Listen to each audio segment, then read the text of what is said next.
Draupadi Amman song போட சொல்லி கேட்டிருக்கீங்க.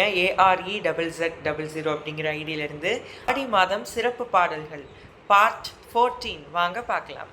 வானை தொட்டது வேள்வித்தி, வேள்வியில் உதித்தாள் பெண்ணொருத்தி, பெண் குலம் போற்றும் பத்தினித்தி, அவளது நாமம் திரௌபதி.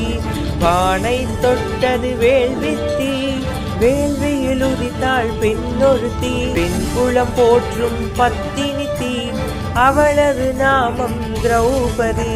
தலை விரித்தாடும் அதர்மத்தை தரைமட்டமாக்கிட அவதரித்தாள், தேவரின் ஆணையை நிறைவேற்றி தர்மத்தை விதைத்திட வந்து விட்டாள். பாஞ்சாலத்தின் இளவரசி, பத்தினி நெருப்பாம் பாஞ்சாலி, பல்லுயிர் காக்கும் ஆண்டவனால் பூமியில் உதித்தாள் திரிசூலி. வானை தொட்டது வேள்வித்தி, வேள்வியில் உதித்தாள் பெண்ணொருத்தி,